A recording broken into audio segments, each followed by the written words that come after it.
This is the story of America's war with Vietnam and how it began.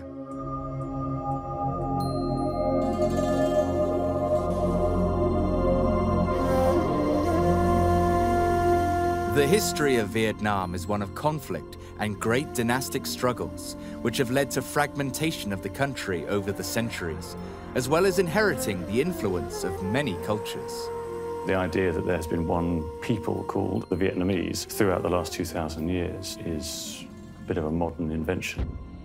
After centuries of war in Vietnam, the one that began in 1955 would be internationally reported news and last for 20 years. America say that they're fighting an army of peasants, so how could they possibly lose? However, these people culturally know about war much better than any American does. A war that America deemed necessary in the fight against communism. These very intelligent men really thought that it was the beginning of the communist takeover of the world. There was a genuine, basic misinterpretation of what the threat that communism held for the United States and the rest of the free world.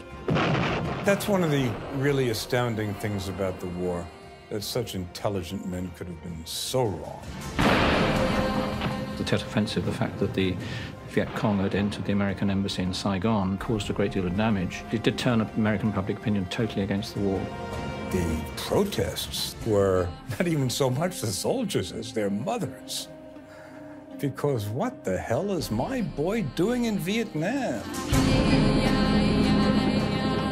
The devastation of this war continues to resonate today.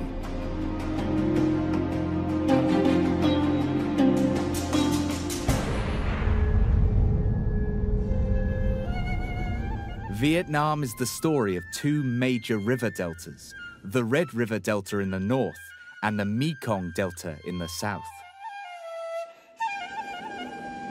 The three geographic areas of Vietnam were first settled, as far as we know from the archaeology, by three different ethnic groups. The Vietnamese in the north, the Cham people in that central coastal strip who belonged to various kingdoms known as Champa, and then the Mekong Delta was settled earliest by Cambodians.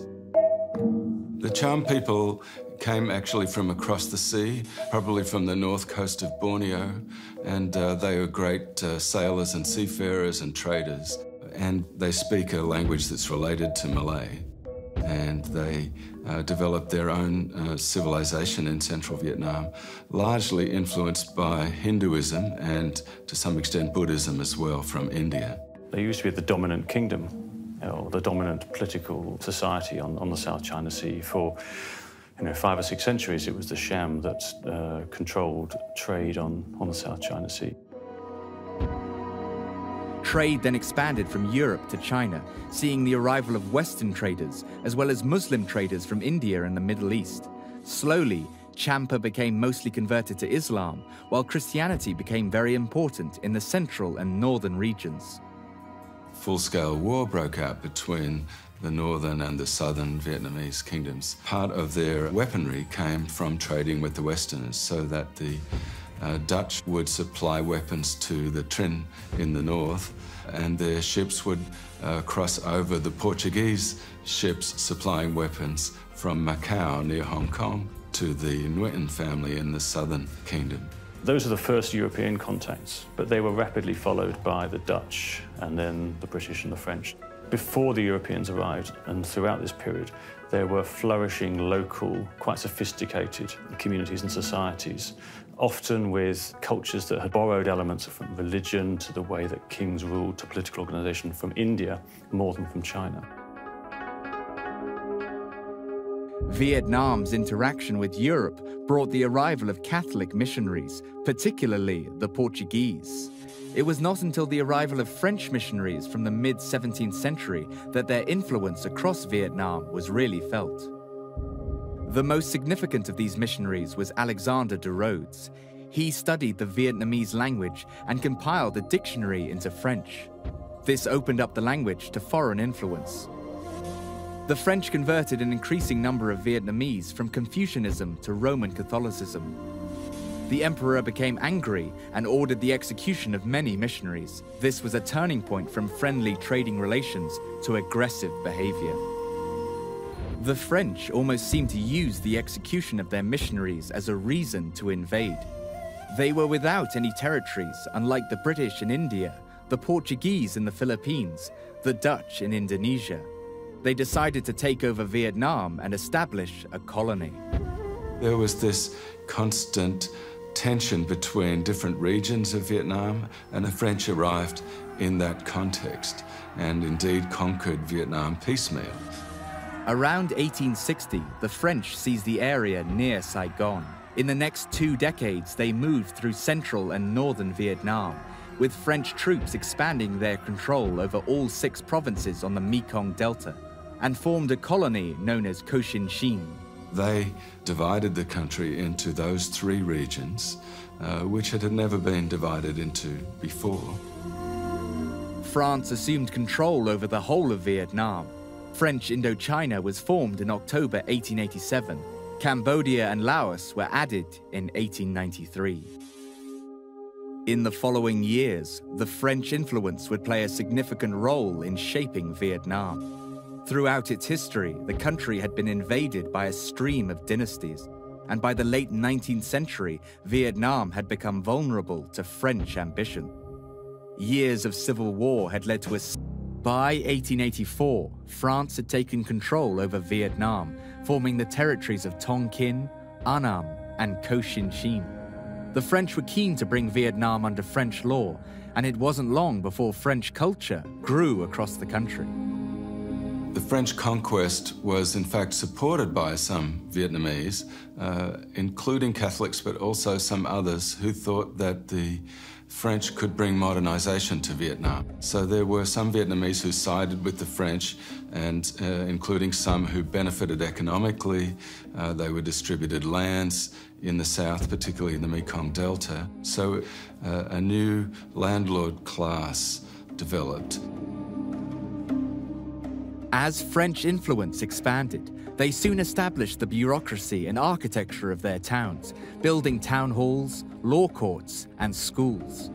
The education system evolved for the expatriates, but soon became a fashion for the wealthy local residents as well. In Hue, capital of the Annan section of Indochina, the Japanese, always so polite, do not disturb the semblance of ancient rule, likewise carefully preserved by the French colonial administration.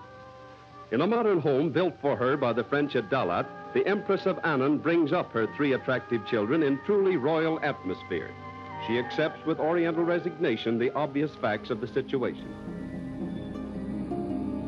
It was clear to parents that if they wanted their children to rise in the bureaucracy and get positions, they needed to know the newly adopted Latin alphabet, which came to be known as Quoc Ngu, or the national script. And so the Vietnamese culture became internationalized in a way it hadn't been before. And at the same time, a new familiarity with Western political ideologies, including communism.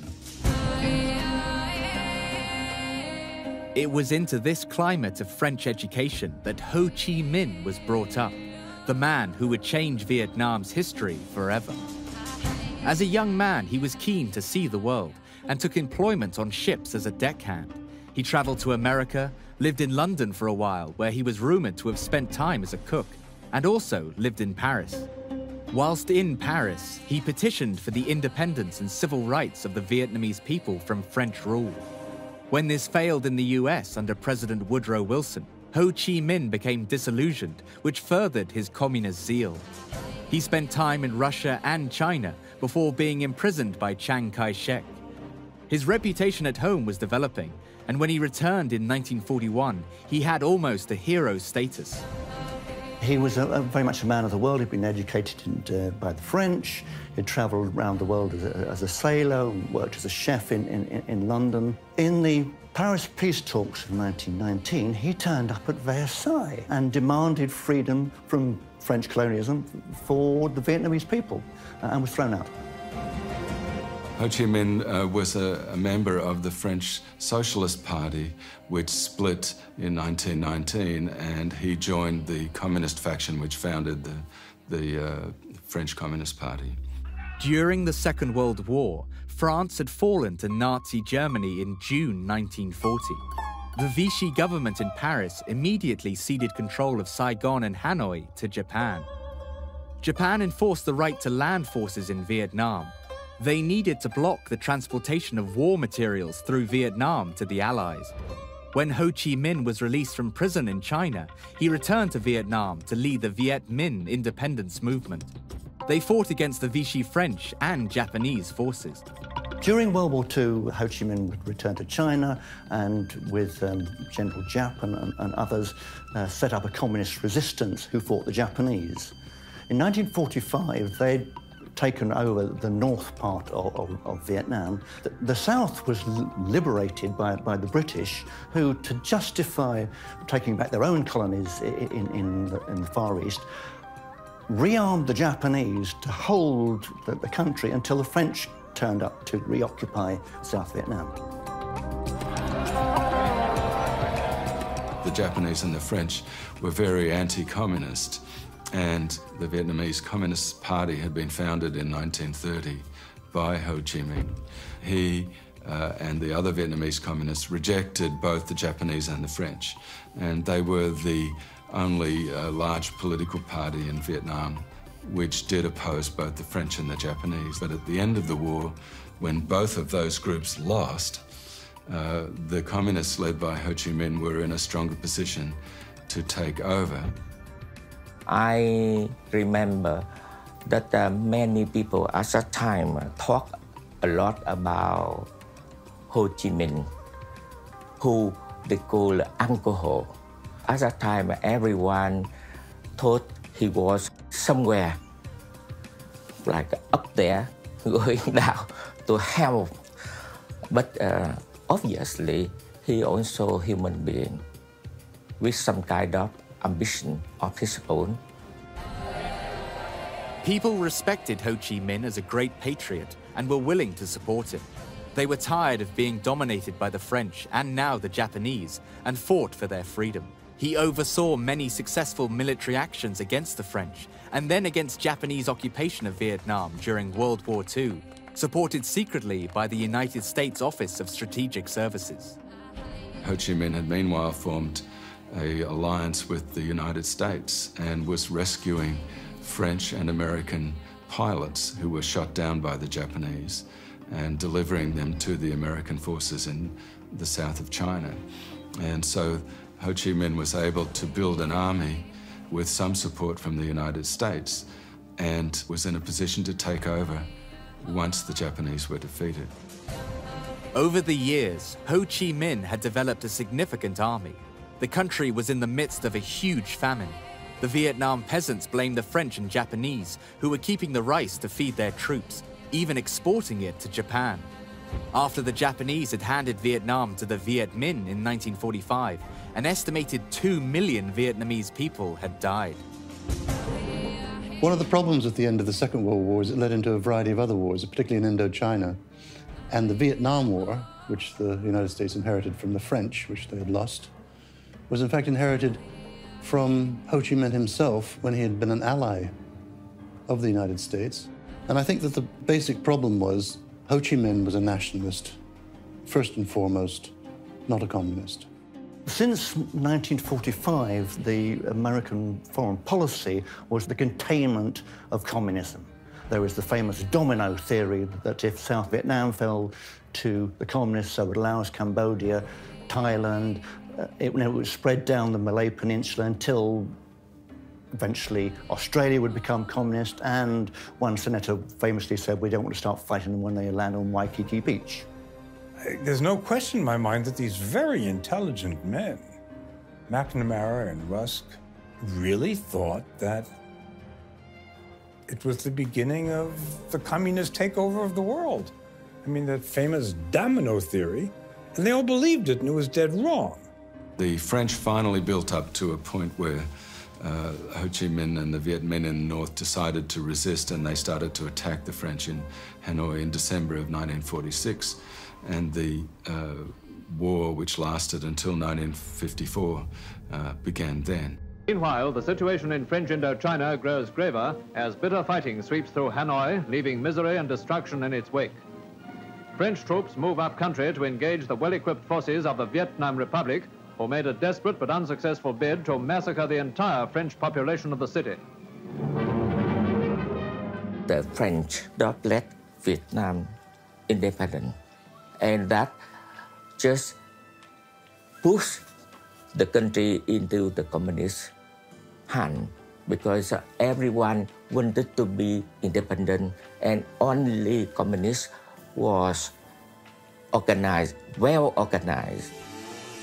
The only intention, as far as I can tell, that Ho Chi Minh had about any other country was South Vietnam. President Eisenhower's refusal to help the French with airstrikes at the time of Dien Bien Phu. Ho Chi Minh was so able to marshal his forces, get Soviet aid in, and at the same time keep the Chinese from getting frantic about it and getting help from them as well.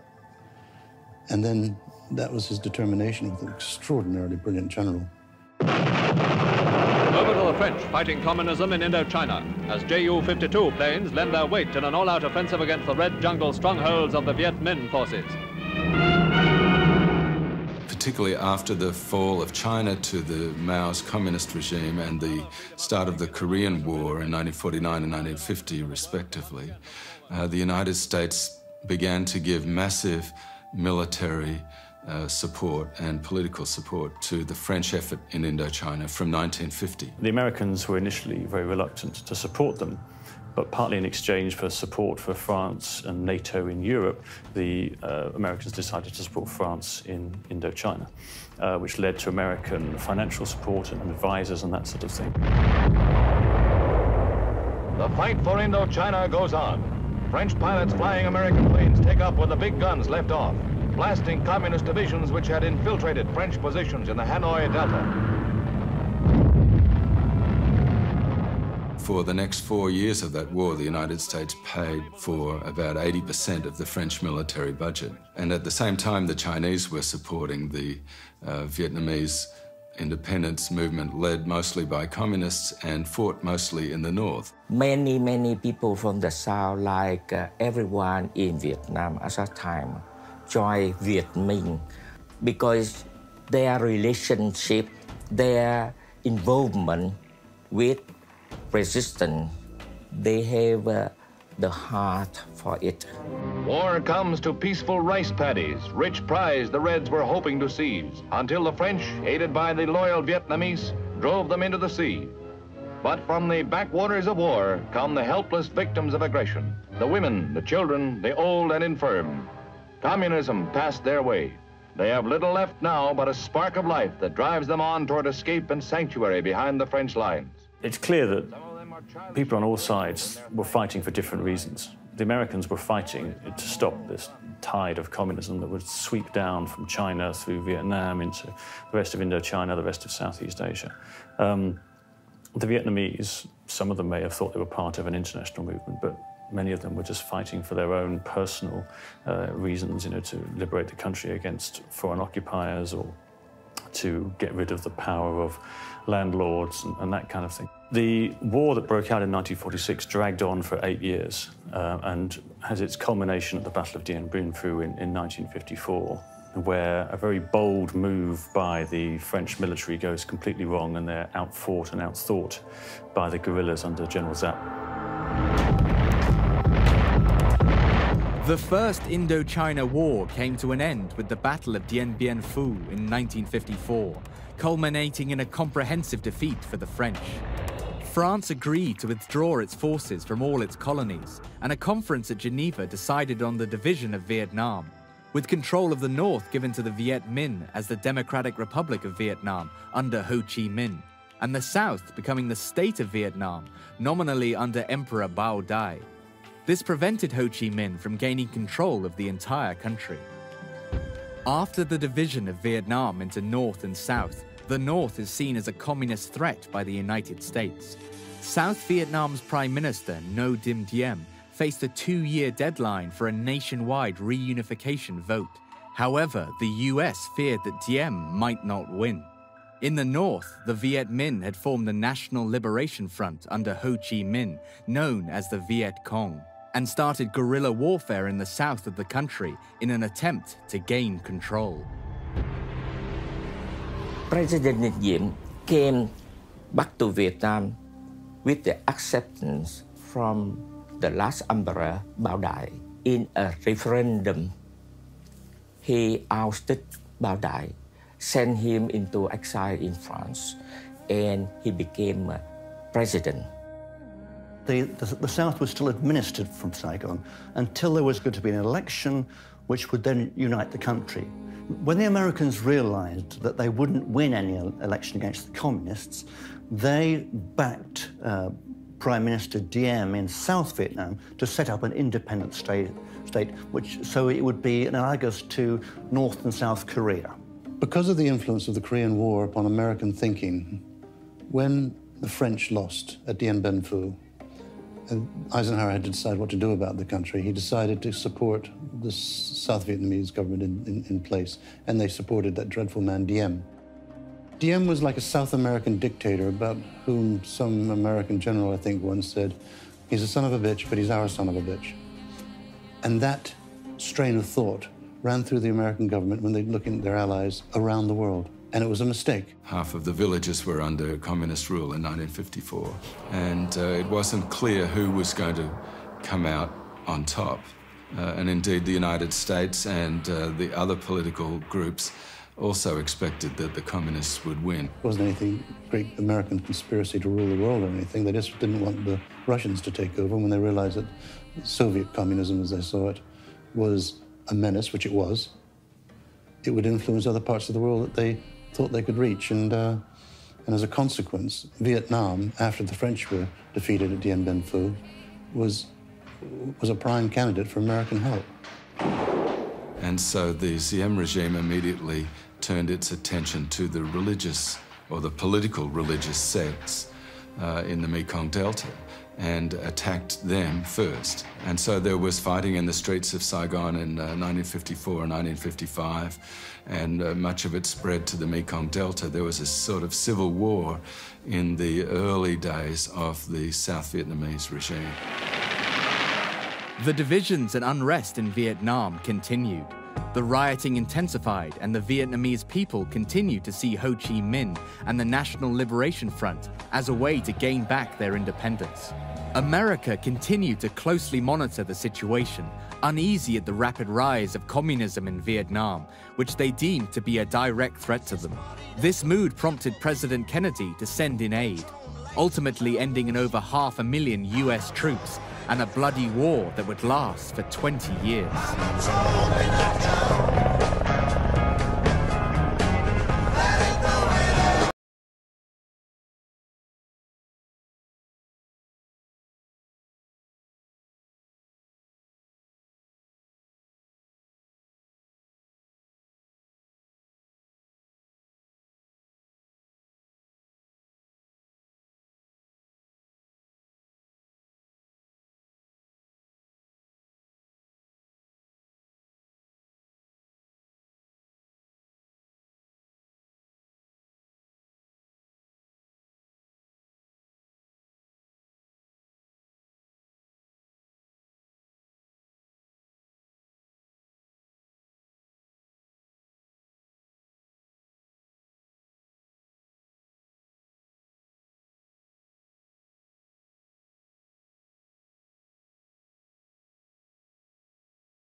not able to recruit in the centre and north. The Vietnamese Nationalist Party was more northern-based, and Ngo Dinh Diem's following was largely among Vietnamese Catholics, and particularly in his home base of central Vietnam. And so the Viet Minh built the biggest political organisation. The Viet Minh were able to recruit the peasants, whereas most of the other political groups didn't show much interest. It's a communist party that it's disciplined, there are lots of people, has the ability to take power from the top right down into the villages and mobilise large numbers of people. By the early 1960s, Hanoi's policy shifted further again towards supporting the guerrilla war that was already developing fast in the south. Meanwhile, the United States had built up its own forces. They had surpassed the Geneva limit on foreign forces in South Vietnam. The position of this administration has been carefully considered, and we have sought to make it just as clear as we know how to the governments concerned. President Kennedy pledged aid to Diem. It hadn't been long since America had not been able to defeat the communists in North Korea, and they were intent on not losing to them again in Vietnam. Fighting soldiers from the sky. In 1961, 400 American Green Beret special advisors are sent to train soldiers in the fight against the Viet Cong guerrillas under Ho Chi Minh. In October that year, General Maxwell Taylor reports to the president and advises Kennedy to expand the number of US military advisors and to send 8,000 combat soldiers. The number of troops sent by Kennedy will eventually surpass 16,000 by 1963. It was a serious mistake for Kennedy to get involved, as he did, with American force in that part of the world, thinking that this great monolithic Soviet-style communism would rule the roost, when he could have played it differently, I believe, and fought it more subtly. The great word that the Vietnam War gave us was escalation, because it starts off with Kennedy sending in just 400 military advisors who are actually special forces, organising and controlling the action, and then more go in, and then more go in. He should have fought it with the limited aid he gave initially, with the development of the special forces, the Green Berets as they're called, and other small tactical units, and not created this great surge of North Vietnamese resentment. South Vietnam is already under attack, sometimes by a single assassin, sometimes by a band of guerrillas, recently by full battalions. The peaceful borders of Burma, Cambodia, and India have been repeatedly violated, and the peaceful people of Laos are in danger of losing the independence they gained not so long ago. The eventual result was that the United States decided that the South would lose very quickly if it didn't change policy, and that the United States needed to move in with regular forces on a large scale. The Chinese, whether communists or nationalists, were age-old enemies.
The regime of South Vietnam's president, Ngo Dinh Diem, comes to an end in a wave of violence.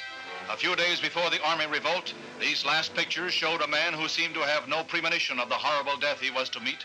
The situation in Saigon was intensifying as the Viet Cong fought against Diem, ultimately leading to his death. Mortar fire concentrates on tanks and armored carriers blocking the way to the palace. For 2.5 hours, the palace comes under heavy bombardment before the white flag is raised. Meanwhile, Diem and his brother, Ngo Dinh Nhu, had fled the palace in disguise. They were later captured, only to die in an armored car that was taking them to prison. 3 weeks later in the US, the nation was to be shocked by the tragic assassination of President Kennedy on November 22nd, 1963. At 1:25, the motorcade moves into the downtown area. Death is 6 minutes away. In a warehouse, a sniper with a rifle poised waits. The cheers of the crowd almost muffle the 3 shots. The assassin's aim is deadly. From Dallas, Texas, the flash, apparently official, President Kennedy died at 1 p.m. Central Standard Time, 2 o'clock Eastern Standard Time, some 38 minutes ago.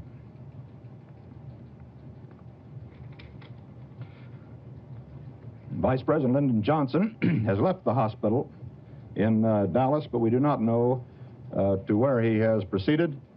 Presumably, he will be taking the oath of office shortly and become the 36th President of the United States. Lyndon Johnson was thrust into the presidency after the assassination. The country was in disarray.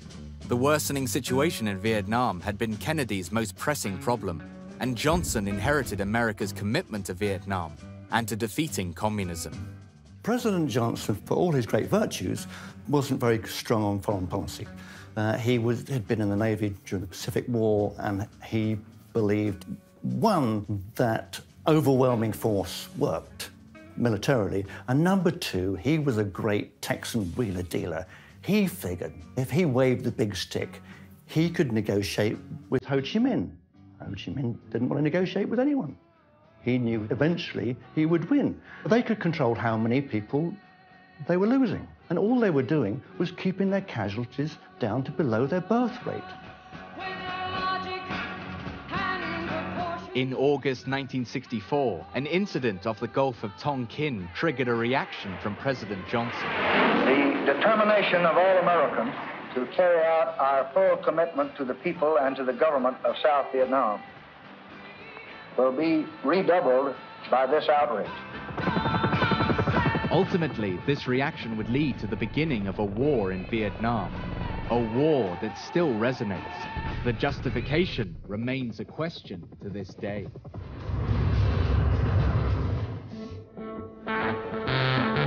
Lyndon Johnson became the 36th President of the United States after the assassination of John F. Kennedy in November 1963. He inherited an economic crisis in America that saw him proclaim a war on poverty. He had inherited another conflict, a war on communism, and America's commitment to Vietnam. The increased strength of the Viet Cong and the rise of communism demanded more resources from Johnson. But until now, he had resisted the need to escalate the situation. However, in August 1964, President Johnson decided to act after events at the Gulf of Tonkin. Destroyers of the United States Navy are assigned routine patrols from time to time. Sunday, August the 2nd, 1964, the destroyer Maddox was on such a patrol.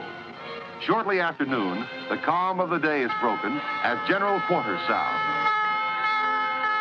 When the Gulf of Tonkin, inverted commas, incident comes along, and there's a spurious report that American warships have been attacked by Vietnamese patrol boats, they use as an excuse.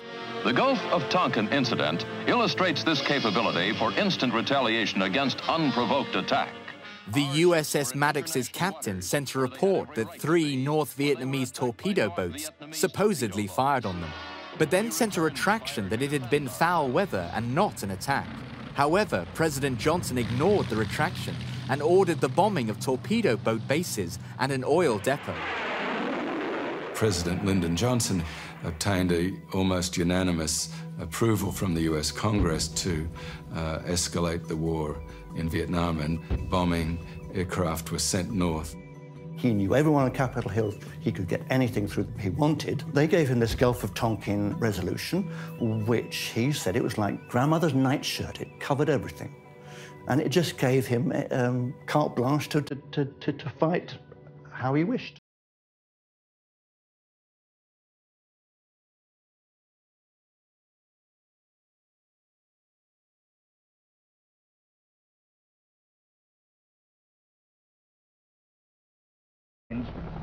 Have today required me to order the military forces of the United States to take action in reply.